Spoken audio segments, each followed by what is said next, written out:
Baik, assalamualaikum warahmatullahi wabarakatuh. Eh, Alhamdulillahirabbil alamin. Wassalatu wassalamu ala Rasulillah. Allahumma shalli ala Muhammadin wa alihi wa sahbihi wa man wala. Eh, Puji syukur kita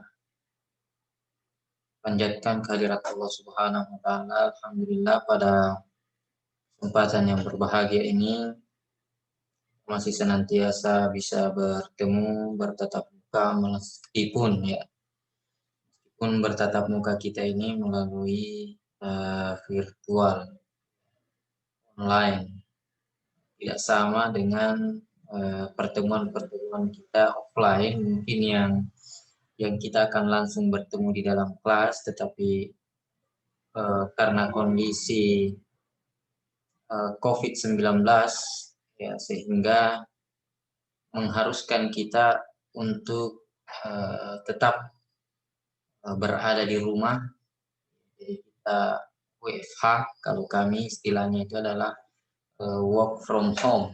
Jadi kita bekerja dari rumah, melakukan aktivitas dari rumah. Nah, begitu pula saya kira adik-adik sekalian juga bekerja, belajar dari rumah. Dan saya kira ini adalah merupakan salah satu manfaat yang kita ambil dari pandemi ya. Jadi samping sisi negatifnya tentu saja ada sisi manfaat, ada sisi positif yang bisa kita ambil. Positifnya ini adalah kita ternyata diperkenalkan dengan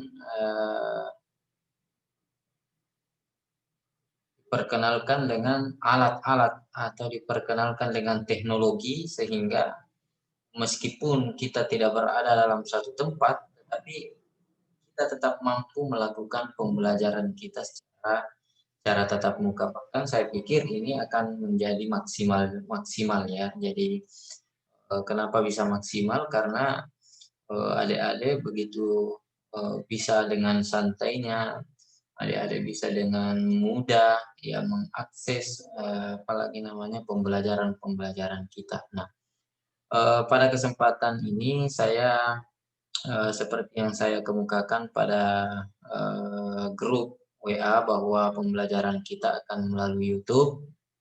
Nah, eh, insya Allah silakan adik-adik tinggal nanti kita diskusikan lagi kalau misalnya ada yang belum dipaham. Nah, pertemuan pertama karena ini berhubungan dengan tafsir ayat ekonomi. Ya, jadi pertemuan pertama ini kita akan membahas tentang bagaimana prinsip-prinsip ekonomi di dalam Al-Qur'an. Jadi ternyata Al-Qur'an itu banyak sekali membahas tentang hal-hal yang bersifat apalagi namanya yang bersifat yang ekonomi ya, apalagi namanya membahas ayat-ayat ekonomi. Ya meskipun secara tidak langsung,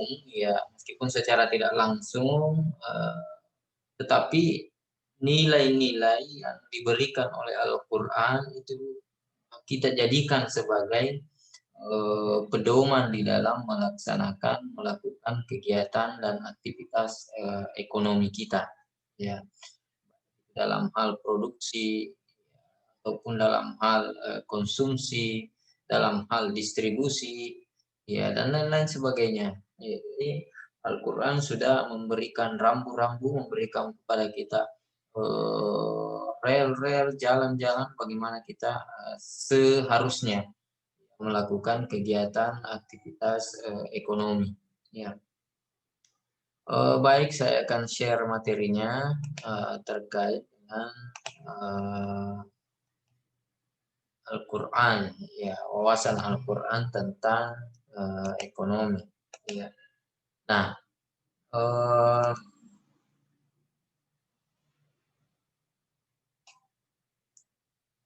wawasan Al-Quran tentang ekonomi ya. Yang pertama, ketika kita berbicara tentang wawasan Al-Quran tentang ekonomi, kemudian bagaimana prinsip-prinsip ekonomi di dalam Al-Quran, ya kita yang pertama bahwa Allah Subhanahu wa taala menurunkan wahyu kepada rasulnya sebagai risalah untuk mengatur kehidupan manusia agar terwujud ketentraman serta kebahagiaan hidup di dunia dan di akhirat. Jadi tentu saja kalau kita berbicara tentang umat Islam, kalau kita berbicara tentang ekonomi syariah, maka sumber utama kita adalah Al-Quran. Nah, Al-Quran ini diturunkan kepada Rasulullah Sallallahu Alaihi Wasallam ya sebagai risalah. Sebagai risalah apa? Apa tujuan daripada Allah Subhanahu wa taala menurunkan wahyu itu kepada Rasul? Adalah bagaimana agar supaya terwujud ya ketentraman serta kebahagiaan hidup di dunia, baik di dunia ataupun di akhirat. Jadi inilah bagaimana kita sebagai umat Islam harus meyakini itu, bahwa ternyata di dalam kehidupan kita ini bahwa di dalam kehidupan kita ini ada dua yang kita kejar. Ada dua ketentraman dan kebahagiaan yang kita kejar. Yang pertama adalah kebahagiaan di dunia dan begitu pula kebahagiaan di akhirat. Sehingga tidak timpang. Jadi kita tidak hanya dunia saja, tetapi kita lupakan akhirat kita. Oleh karena itu, dalam Al-Quran, di ayat yang lain, Allah menjelaskan, wabtaghi fima atakallahu daral akhirah wala tansa nasibaka minad dunya. Artinya apa? Apa lagi namanya? Wabtaghi fima atakallahu daral akhirah. Ya.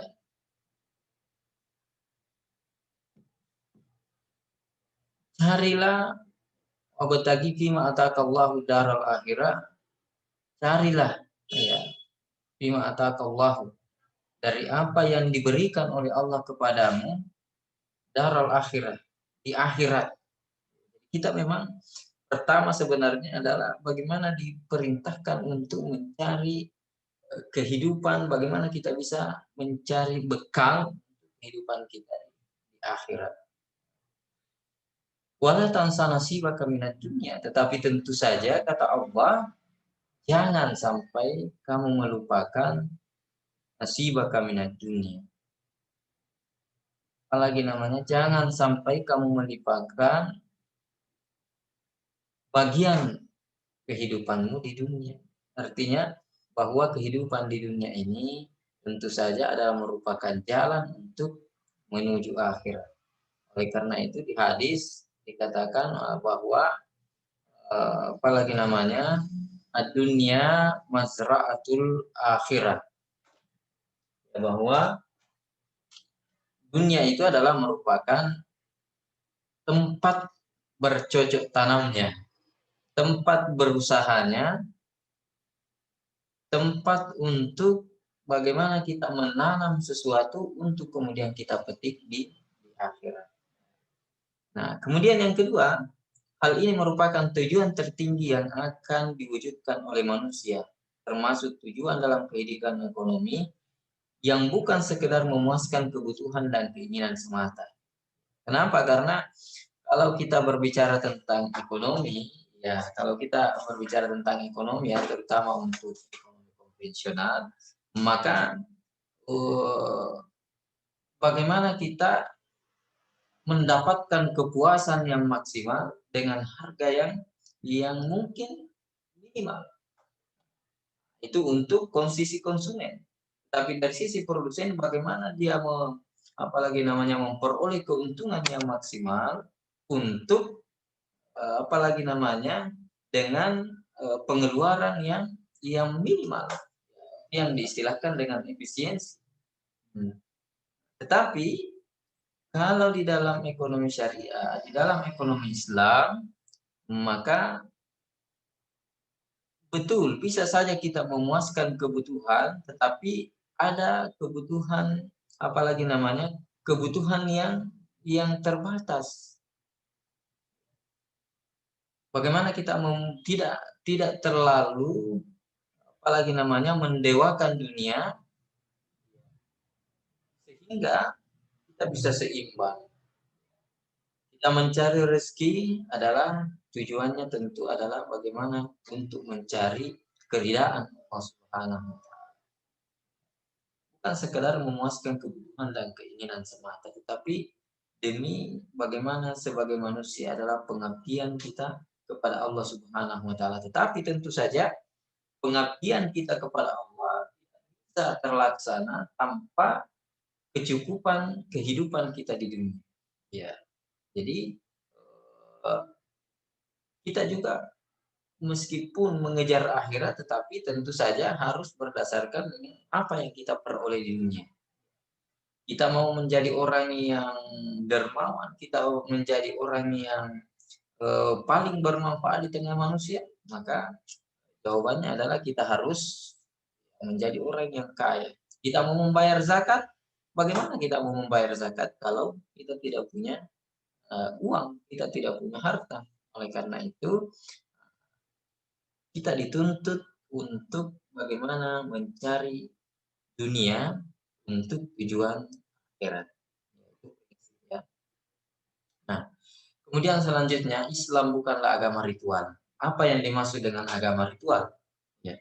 Islam itu bukan hanya sekedar agama yang hanya menyembah kepada Allah Subhanahu wa Ta'ala dalam bentuk hal-hal ibadah yang mahdoh, misalnya sholat, puasa, dan lain-lain sebagainya. Iya. Yang hanya mengatur hubungan vertikal antara manusia dengan hamba, yang hanya mengatur antara manusia sebagai hamba dan Allah sebagai pencipta atau khalik. Ya. Jadi al-khalik itu adalah pencipta. Jadi bukan hanya agama ritual yang berarti bahwa kita hanya melakukan hubungan vertikal, jadi ke atas saja. Jadi kita bagaimana hanya melaksanakan sholat, melaksanakan ibadah-ibadah yang mahda, puasa, dan sebagainya. Tetapi Islam itu adalah merupakan agama yang syamil, yang sempurna, yang mencakup seluruh kehidupan umat manusia. Ya. Islam merupakan sebuah ideologi yang komprehensif. Ya, ini sebenarnya jawaban dari atas ini, bahwa apa yang dimaksud dengan sebuah ideologi yang komprehensif? Artinya Islam merupakan sebuah pandangan hidup yang komprehensif. Yang komprehensif berarti yang menyeluruh, yang mencakup seluruh pengaturan hidup manusia, termasuk akidah, ibadah, dan muamalah. Apa yang dimaksud dengan akidah? Akidah adalah yang berhubungan dengan keyakinan kita, yang berhubungan dengan keimanan kita. Itulah akidah. Kalau dia berhubungan dengan keimanan kita, maka itu adalah merupakan akidah. Nah, kalau ibadah berarti dia hubungannya dengan bagaimana proses syariat, bagaimana kita melaksanakan ibadah sholat itu, bagaimana gerakannya. Ya. Kemudian muamalah, bagaimana kita melakukan interaksi di antara sesama makhluk, baik itu kepada manusia maupun kepada makhluk Allah yang lain. Itulah muamalah secara luas. Ya. Nah, kemudian ini ayat yang menunjukkan bahwa Islam itu adalah merupakan agama yang komprehensif, yang mencakup seluruh segi sendi kehidupan manusia, baik dari segi ekonominya, politiknya, sosialnya, dan lain-lain sebagainya. Al-yawma akmaltu lakum dinakum wa atmamtu alaikum ni'mati wa raditu lakum Islam madinah. Pada hari ini telah kusempurnakan agamamu, ya. Telah kusempurnakan agamamu, atmamtu alaikum ni'mati, dan aku telah menyempurnakan nikmatku, wa raditu lakumul Islam madinah. Dan saya ridha terhadap Islam itu adalah menjadi agamamu. Nah, ini menunjukkan bahwa pada hari itu Rasulullah Shallallahu Alaihi Wasallam menyampaikan risalah, ya, menyampaikan risalah dari Allah Subhanahu wa taala bahwa Islam itu mencakup segala sendi kehidupan umat manusia. Oleh karena itu, kita bagaimana senantiasa selalu kembali kepada Al-Qur'an, ya, maupun sunnah Rasulullah Shallallahu Alaihi Wasallam, tentu saja melalui penjelasan-penjelasan para ulama-ulama kita. Kemudian dalam ayat lain Allah Subhanahu wa taala berfirman, "Wa nazzalna 'alaikal kitaba tibyanan likulli syai'in wa hudaw wa rahmatan wa busyra lil muslimin." Ya. Dan kami turunkan Alkitab tibyanan likulli syai'in, kepadamu sebagai penjelas yang menjelaskan terhadap segala sesuatu, untuk menjelaskan kepada manusia prinsip-prinsip umum segala sesuatu. Wa hudaw wa rahmatan, petunjuk, wa rahmatan, dan merupakan jalan kebenaran dan keramaian serta rahmat, wa busyra lil muslimin, dan tentu saja adalah merupakan kabar gembira bagi orang-orang yang berserah diri kepada Allah. Hal ini menunjukkan kesempurnaan Islam sebagai ideologi yang paripurna yang akan menuntun manusia mencapai tujuan ekonomi tertinggi. Allah Subhanahu wa taala menghadirkan Islam dilengkapi dengan Al-Qur'an sebagai pedoman bagi segala sesuatu, termasuk di dalamnya adalah aktivitas kegiatan ekonomi umat manusia. Nah, bagaimana prinsip-prinsip nas? Coba kita melihat bagaimana prinsip ekonomi konvensional supaya kita bisa membandingkan. Prinsip ekonomi adalah panduan dalam kegiatan ekonomi untuk mencapai perbandingan rasional. Prinsip ekonomi adalah panduan dalam kegiatan ekonomi untuk mencapai perbandingan rasional antara pengorbanan yang dikeluarkan dan hasil yang diperoleh. Jadi ini di bawah penjelasannya selanjutnya. Prinsip ekonomi adalah berusaha dengan pengorbanan sekecil-kecilnya untuk memperoleh hasil tertentu, atau hasil dengan pengorbanan tertentu ingin memperoleh hasil yang maksimal. Jadi pengorbanan sekecil-kecilnya bisa menghasilkan keuntungan yang sebesar-besar. Pengorbanan yang kecil bisa menghasilkan keuntungan yang maksimal, yang sebesar-besar. Nah, ini adalah merupakan konsep prinsip ekonomi konvensional. Jadi dia mau sekecil-kecilnya dan mengharapkan sebesar-besarnya. Nah, hal ini tentu saja bisa dilaksanakan, tetapi jangan sampai, karena ini tendensinya adalah merupakan prinsip. Nah, prinsip itu adalah panduan apa yang kita lakukan. Jadi kalau dia berprinsip ekonominya adalah pengeluaran kecil, mendapatkan hasil yang maksimal, bisa saja caranya nanti akan digunakan secara cara-cara yang tidak halal atau lain-lain sebagainya. Kenapa? Karena prinsip panduannya yang penting adalah bagaimana memperoleh hasil yang maksimal dengan pengeluaran yang kecil. Tapi kalau dalam ekonomi syariah tidak bisa seperti itu. Ada namanya konsep keadilan. Bagaimana sesuatu itu harus adil. Adil artinya tidak ada yang dizolimi orang lain. Tidak ada yang dizolimi baik dari segi manusianya, dari segi lingkungannya, dan lain-lain sebagainya. Kalau kita bisa mendapatkan hasil yang maksimal tetapi merusak lingkungan, maka dalam Islam tidak boleh. Kalau misalnya kita bisa memperoleh hasil yang maksimal tetapi kita mengorbankan orang lain, maka tentu tidak boleh. Itu namanya tidak adil. Prinsip ekonomi berlaku dalam 3 kegiatan, baik dari segi produksi, ya, kegiatan ekonomi kan tidak akan kemana-mana. Dari 3 ini adalah produksi, distribusi, dan konsumsi. Kemudian definisi ekonomi Islam, ya, tentu saja Definisi ekonomi Islam menurut Capra adalah ekonomi Islam adalah sebuah pengetahuan yang membantu upaya realisasi kebahagiaan manusia melalui alokasi dan distribusi sumber daya yang terbatas yang berada dalam koridor yang mengacu pada pengajaran Islam, ya, tanpa memberikan kebebasan individu atau tanpa perilaku makroekonomi yang berkesinambungan dan tanpa ketidakseimbangan lingkungan. Ya. Islam sangat jelas sekali. Jadi bagaimana kita memiliki pengetahuan membantu untuk merealisasikan kebahagiaan manusia melalui materi, tentu saja dengan pengalokasian distribusi kekayaan, distribusi sumber daya. Kenapa? Distribusi adalah merupakan hal yang sangat pokok. Kalau berbicara tentang distribusi kekayaan, berarti bagaimana kekayaan-kekayaan tidak hanya berkutat pada orang-orang yang kaya. Bagaimana kekayaan itu tidak hanya bergulir kepada orang-orang yang kaya tanpa memperhatikan orang-orang yang miskin. Kaila yakuna dulatan bainal agniya'i minkum, supaya tidak terjadi ketimpangan yang luar biasa antara orang yang kaya dengan orang yang miskin, atau yang disebut dengan Gini rasio. Bagaimana agar supaya ini harus ditekan.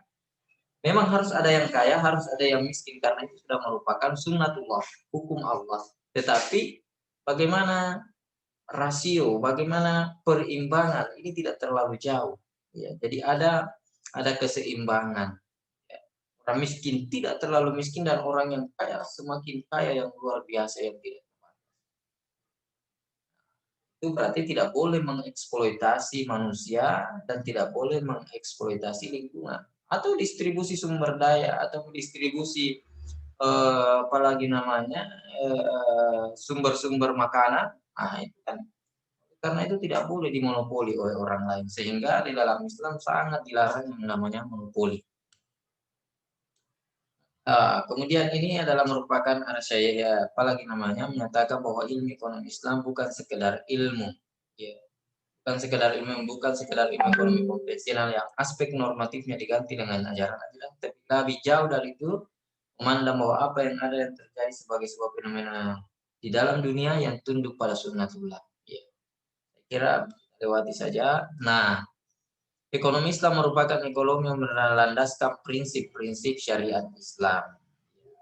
Syariat Islam adalah merupakan aturan-aturan yang diturunkan oleh Allah Subhanahu wa taala melalui Nabiullah Muhammad sallallahu alaihi wasallam. Wa ma arsalnaka illa rahmatan lil alamin. Karena Islam itu adalah merupakan rahmat bagi sekalian alam. Bukan hanya manusia, tetapi masuk segala macam alam ini. Alam ini kalau dikatakan di dalam definisinya bahwa yang dikatakan dengan al-alam itu adalah masyiwallah. Selain daripada Allah, yang disebut dengan alam. Jadi luas sekali cakupannya. Nah, tujuan Allah mengutus Nabi Muhammad membawa agama Islam bukan untuk membinasakan orang-orang kafir, melainkan untuk menciptakan perdamaian, dan kami tidak mengutus engkau Muhammad melainkan untuk menjadi rahmat bagi sekalian alam. Nah, 3 landasan ekonomi Islam. Yang pertama, dunia semesta adalah milik Allah yang diciptakan seluruhnya untuk manusia. Jadi kita lihat bagaimana Allah Subhanahu wa taala betul-betul memuliakan namanya manusia itu. Sampai-sampai dunia dan segala isinya diciptakan seluruhnya untuk manusia, dikelola dengan baik. Tapi mengelola dunia, mengelola sumber daya yang ada ini harus melalui prinsip-prinsip yang kapan prinsip ini dilanggar, maka yakin akan terjadi ketidakseimbangan. Baik dari segi kerusakan lingkungan ataupun kerusakan sosial. Ada yang terlalu kaya dan ada yang terlalu miskin. Karena itu harus melalui mekanisme yang benar.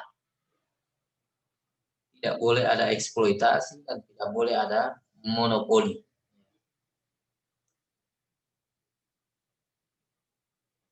Kemudian ya lillahi mulkus samawati wal ardi wa ma fihinna wa huwa ala kulli syai'in. Milik Allah kerajaan apa yang ada di langit dan apa yang ada di bumi, wa ma fihinna, dan apa yang ada di bumi dan di langit. Wa huwa ala kulli syai'in qadir. Allah Maha berkuasa atas segala sesuatu. Ayat yang lain, wa huwa alladzi khalaqalakum ma fil ardi jami'a. Nah, adalah Allah yang menciptakan segala sesuatu yang ada di bumi ini. Lakum jami'a. Lakum ma fil ardi jami'a. Itu adalah semuanya untuk kalian wahai. Luar biasa. Jadi kita diberikan keistimewaan oleh Allah untuk menjadi orang yang paling bertanggung jawab. Berikan tanggung jawab untuk mengelola dunia ini dengan penuh tanggung jawab, penuh amanah. Ya. Selanjutnya. Allah Subhanahu wa Ta'ala adalah Maha Kuasa, pencipta segala makhluk dan semua yang diciptakan tunduk kepadanya. Ya ayuhan nasu inna khalaqnakum min zakari wa unsa wa ja'alnakum syu'uban wa qabaila lita'arafu. Inna akramakum indallahi atqakum. Innallaha alimun khabir. Wahai manusia, inna khalaqnakum, sesungguhnya kata Allah, aku menciptakan engkau min zakarin wa unsa, laki-laki dan perempuan. Wa ja'alnakum syu'uban wa qabaila lita'arafu. Kemudian saya menciptakan engkau berbangsa-bangsa, wa qabaila, dan bersuku-suku, lita'arafu. Saja bagaimana agar kalian supaya menjadi makhluk yang rukun, yang saling mengenal, saling berta'aruf antara satu dengan yang lain. Inna akramakum indallahi atqakum, sesungguhnya yang paling mulia di sisi Allah Subhanahu wa Ta'ala itu adalah yang paling bertakwa kepadanya. Innallaha alimun khabir. Sesungguhnya Allah Maha mengetahui dan Maha teliti, sehingga tidak akan ada yang lepas sedikit pun dari pengawasan Allah Subhanahu wa Ta'ala. Nah, ini prinsip yang kedua. Artinya apa? Bahwa meskipun Allah Subhanahu wa Ta'ala memberikan kuasa kepada kita, kepada manusia, untuk mengelola dunia ini, untuk mengelola bumi ini dengan baik, dengan amanah, tapi ingat, kamu adalah merupakan hamba Allah Subhanahu wa Ta'ala yang tunduk patuh terhadap ketentuan-ketentuan Allah Subhanahu. Dan yang dilihat nanti ketika engkau mengelola dunia ini adalah bagaimana ketakwaan kamu kepada Allah Subhanahu wa Ta'ala. Kenapa? Karena orang yang bertakwa kepada Allah Subhanahu wa Ta'ala, maka pasti dia tidak akan berlaku zalim, tidak akan berlaku semena-mena terhadap orang lain. Karena dia betul meyakini di dalam dirinya bahwa saya dalam pengawasan Allah Subhanahu wa Ta'ala yang memberikan tanggung jawab pada saya, yang menjadi wakil di bumi ini untuk mengelolanya dengan baik. Kemudian ketiga, Allah Subhanahu wa Ta'ala Maha Esa, yang berhak disembah, dimintai pertolongan. Bahwa kita manusia ini tidak mengakui bahwa Allah Subhanahu wa Ta'ala, mengimani bahwa Allah Subhanahu wa Ta'ala yang Maha Esa, satu-satunya yang memberikan kuasa, yang menjadikan kita, menjadikan manusia sebagai khalifah di muka bumi ini, dan tentu saja suatu saat akan dimintai pertanggungjawaban kita terhadap apa yang kita lakukan. Kalau ini dipahami dengan baik, maka segala aktivitas kegiatan ekonomi kita akan menjadi baik. Dan saya yakin kita tidak akan menemukan orang-orang yang miskin, yang mau makan tetapi tidak menemukan makanan, kalau kita menerapkan konsep prinsip ekonomi syariah. Nah, kalau menurut Capra dan Ernawati ini, atau Idri kemudian Ernawati ini, prinsip dasar ekonomi Islam, bahkan Muhammad Najatullah Siddiqi juga karena sebagai ahli filsafat mengatakan bahwa setidaknya ada 5 prinsip dalam ekonomi Islam itu yang harus dipenuhi, sehingga dia menjadi dasar bahwa memang ada yang namanya ekonomi. Kenapa? Karena ada prinsip-prinsipnya di dalam Al-Quran dan di dalam Sunnah sebagai proses epistemologi daripada ilmu ekonomi Islam. Yang pertama adalah keimanan atau ketauhidan. Kenapa? Karena ini adalah merupakan sumber yang pertama bahwa Allah Subhanahu wa taala, kita meyakini bahwa Allah Subhanahu wa taala adalah yang memiliki segala apa yang ada di bumi ini. Dan kita sebagai manusia tidak menjadi pemilik terhadap apa yang kita miliki di dunia ini. Tapi semuanya adalah milik Allah Subhanahu wa taala yang diberikan amanah kepada kita untuk dikelola dengan baik.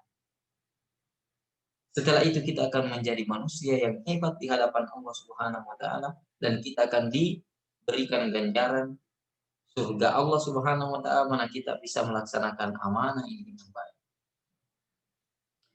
Lillahi ma fis samawati wa ma fil ardi wa in tubdu ma fi anfusikum aw tukhfuhu yuhasibukum billah fa yaghfiru liman yasha wa yu'azzimu man yasha Allah wa la kulli syai'.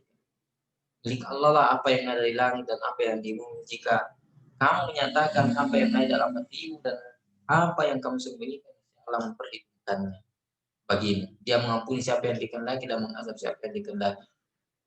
Ini prinsip yang pertama. Keimanan kita kepada Allah Subhanahu wa taala harus ditanamkan bahwa segala yang ada di dunia ini adalah merupakan milik Allah dan kita sebagai orang yang dititipkan amanah untuk kita kelola dengan baik. Untuk menunjukkan kepada Allah Subhanahu wa taala dalam bentuk ibadah kita kepada Allah Subhanahu. Kenapa? Karena dunia ini sekali lagi adalah mazra'atul akhir. Tempatnya kita bercocok tanam, tempatnya kita beraktivitas, untuk kemudian kita praktikasikan nanti. Kemudian nubuwah. Inna Allah astafa Adam wa Nuha wa ala Ibrahim wa ala Imran ala alamin zurriyatan ba'duha min ba'din wallahu sami'un alim. Ayat ini menunjukkan bahwa hendaknya manusia menjadikan sifat dan sikap Nabi sebagai teladan dalam melakukan aktivitas ekonomi. Bagaimana teladan Nabi Shallallahu Alaihi Wasallam? Kalau kita membaca sejarah, bagaimana Nabi Shallallahu Alaihi Wasallam melakukan aktivitas ekonomi? Prinsip yang diterapkan oleh Nabi adalah bagaimana dia menjadi seorang manusia yang jujur, siddiq. Kemudian bagaimana Nabi menjadi orang yang amanah. Jadi dia menjadi orang yang jujur di dalam perniagaan, di dalam beraktivitas ekonomi. Dan dia menjadi orang yang sosok yang sangat amanah. Jika diberikan kepercayaan, maka dia akan menjaga kepercayaan. Ini sifat-sifat yang harus kita ambil daripada prinsip yang kedua atau nubuwah, kenabian. Bagaimana kita hendaknya menginternalisasi nilai-nilai kenabian di dalam kehidupan kita. Dan ini sangat berat sekali.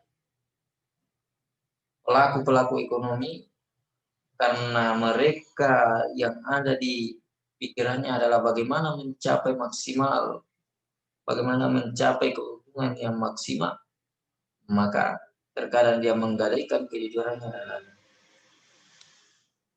Kemudian yang kedua adalah pemerintah khilafah. Ya ayyuhalladzina amanu atiiullaha wa atiiur rasul wa ulil amri minkum. Tanazatum fi syai'in farudduhu ila Allah. Agar kaum muslimin taat dan patuh kepadanya dan kepada Allah, kepada Rasul dan kepada orang yang berkuasa. Dan orang yang berkuasa ini bagaimana dia menciptakan kemaslahatan.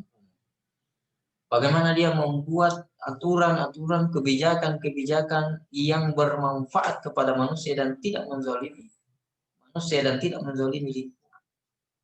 Tugas prinsip yang ketiga, bahwa harus menjaga kemaslahatan. Ya. Kemudian prinsip keadilan. Seperti yang saya katakan tadi bahwa Islam sangat menjunjung tinggi yang namanya nilai-nilai keadilan. Nilai-nilai keadilan ini harus diterapkan di dalam kegiatan perekonomian. Innallaha ya'murukum an tu'addul amanati ila ahliha. Sesungguhnya Allah memerintahkan kepadamu untuk menyampaikan amanah itu kepada yang berhak. Wa iza hakamtum bainan nasi an tahkumu. Kalau kamu berbuat melakukan sesuatu di tengah-tengah manusia, maka harus berbuat adil. Innallaha ni'ma ya'izukum bihi.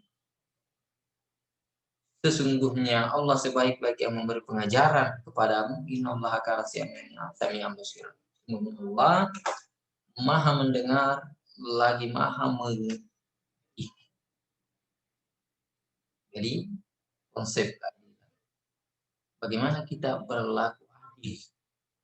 Berlaku adil berarti kebalikan daripada tidak menzolimi orang lain. Saya yang katakan tadi, bagaimana konsep tadi itu sehingga kailaya dunatan, sehingga kekayaan itu tidak hanya menyebar, tidak hanya terkonsentrasi terhadap orang-orang yang kaya, tetapi juga orang-orang miskin memperolehnya.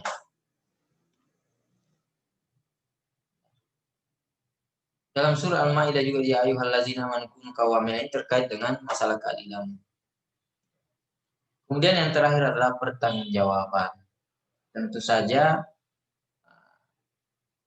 kita sebagai manusia, apapun yang kita peroleh di dalam dunia ini akan kita pertanggungjawabkan nanti. Min aina tasaba, apalagi namanya hadisnya itu, la yuldagu ada ma'abdin yaumal kiamati hatta yus'alu an arba. Tidak akan bergeser kaki umat manusia nanti di hari kemudian hatta yus'alu an arba'in, sampai dia ditanya 4 hal. Salah satunya adalah amalihi, tentang hartanya. Min aina tasaba, dari mana dia memperolehnya itu, wa fi maktasaba, bagaimana prosesnya, wa min aina anfaq, dari mana, kemudian bagaimana prosesnya dia memperoleh, kemudian wa fi ma anfaq, dari mana kemana diarahkan harta. Maka mungkin ada orang yang memperoleh asal daripada hartanya halal, baik, tetapi prosesnya kemudian yang menjadi tidak baik. Asalnya bagus, tetapi prosesnya. Kenapa? Dia mungkin melakukan hal-hal yang tercela, dia melakukan penipuan, melakukan tadlis, melakukan gharar. Maka prosesnya tidak bagus. Maka itu juga akan dimintai pertanggungjawaban. Itu juga tidak benar.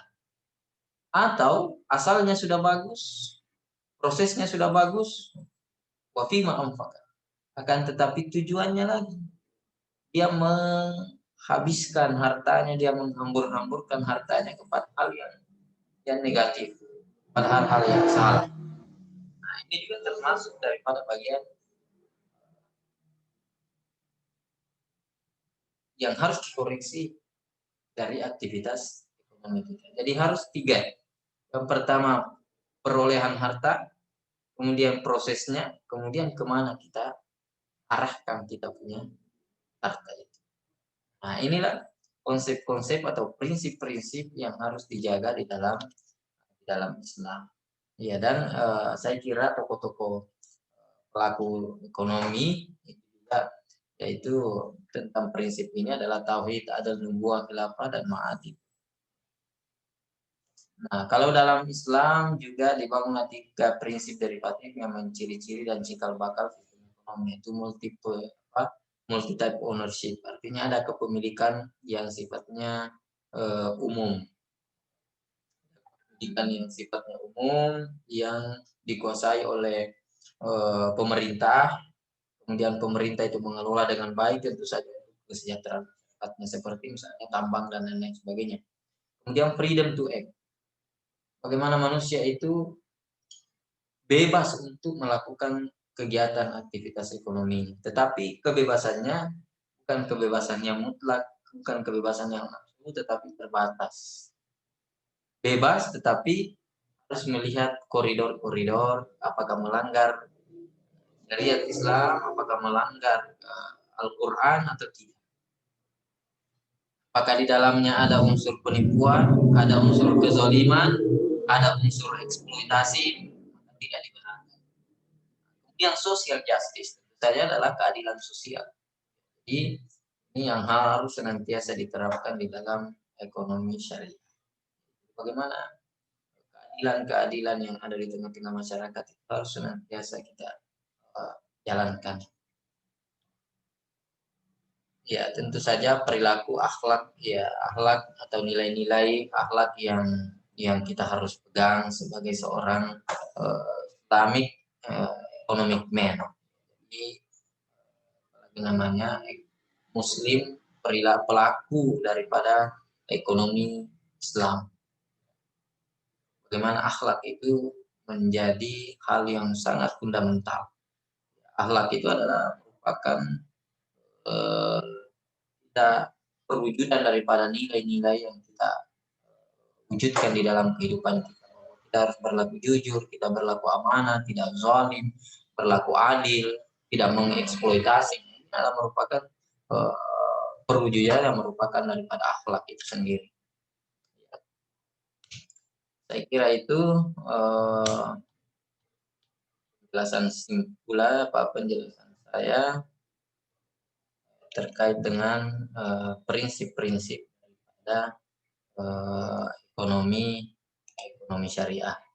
Nah, mudah-mudahan pada pertemuan selanjutnya kita lebih membahas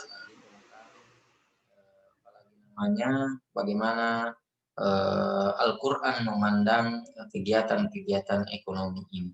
Ya, kenapa? Karena tentu saja kita sebagai umat Islam harus betul-betul tahu dan paham prinsip-prinsip yang harus dijaga di dalam melakukan kegiatan ekonomi. Kenapa? Karena tuntut untuk menjadi orang yang kaya, tetapi di sisi lain kita juga harus menjaga akhlak kita sebagai hamba dari Allah Subhanahu wa Ta'ala yang akan terus mengemban amanah untuk bagaimana kita menjadi manusia, bagaimana kita menjadi manusia yang amanah, yang bertanggung jawab untuk mengelola bumi ini dengan baik, sehingga tidak terjadi eksploitasi, tidak terjadi kezaliman baik kepada sesama kita manusia ataupun kepada lingkungan kita. Sekian dan terima kasih.